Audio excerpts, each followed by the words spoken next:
Hero മോട്ടോകോപ്പിനെ സംബന്ധിച്ചിടത്തോളമാണ് കമ്പനിയുടെ GST പരിശോധിക്കുകയും GSTക്ക് ശേഷം നിലവിൽ എത്രയും പെട്ടെന്ന് തന്നെ, അതായത് ഒരു ഡേറ്റ് നിലവിൽ ഇപ്പോൾ ഹീറോ മോട്ടോകോപ്പ് ഇപ്പോൾ അറിയിച്ചിരിക്കുന്നു. തങ്ങളുടെ വാഹനങ്ങൾക്ക് ഈ ഒരു GST പരിഷ്കാരത്തിൻ്റെയും മറ്റുമൊക്കെ ഭാഗമായിട്ട് വന്നിരുന്ന വിലക്കുറവ് സെപ്റ്റംബർ 22 മുതൽ തങ്ങൾക്ക് നടപ്പിലാക്കാൻ കഴിയും എന്നാണ് നിലവിൽ ഇപ്പോൾ ഹീറോ മോട്ടോകോപ്പിൻ്റെ ഭാഗത്ത് നിന്ന് വന്നിരിക്കുന്ന ഒരു അപ്ഡേഷൻ എന്ന് പറയുന്നത്.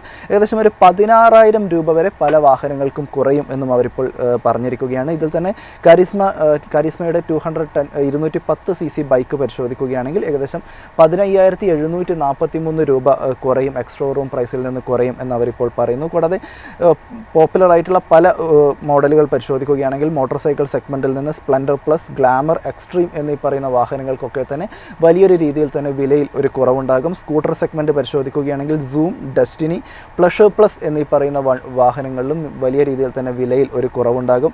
ഇതിപ്പോൾ ഈ ഒരു GST 2.0 ഇപ്പോൾ നിലവിൽ ഹീറോ മോട്ടോകോപ്പ് വിശേഷിപ്പിച്ചിരിക്കുന്നത് ഈ ഒരു തീരുമാനം കൂടുതൽ അഫോർഡബിൾ ആക്കും. അതായത് സെമി അർബൻ മേഖല പരിശോധിക്കുകയാണെങ്കിലും റൂറൽ മേഖല പരിശോധിക്കുകയാണെങ്കിലും സെമി അർബൻ മേഖല പരിശോധിക്കുകയാണെങ്കിലും കൺസ്യൂമേഴ്സിനെ സംബന്ധിച്ചിടത്തോളം വാഹനങ്ങൾ കൂടുതൽ ആക്സസിബിൾ ആക്കുമെന്നും കൂടുതൽ അഫോർഡബിൾ ആക്കി മാറ്റുമെന്നും അവരിതിനിപ്പോൾ വിശേഷിപ്പിച്ചിരിക്കുകയാണ്. ഇതുകൊണ്ട് തന്നെ രാജ്യത്തിലുള്ള ഒരു മൊബിലിറ്റി തന്നെ, അതായത് ട്രാൻസ്പോർട്ടേഷനും മറ്റൊക്കെയുള്ളൊരു ഈസിനെസ് തന്നെ വർദ്ധിക്കാനുള്ള ഒരു കാര്യം ഇതുകൊണ്ട് നടക്കാമെന്ന നിലവിൽ ഇപ്പോൾ ഹീറോ മോട്ടോകോപ്പ് വിലയിരുത്തുന്നു.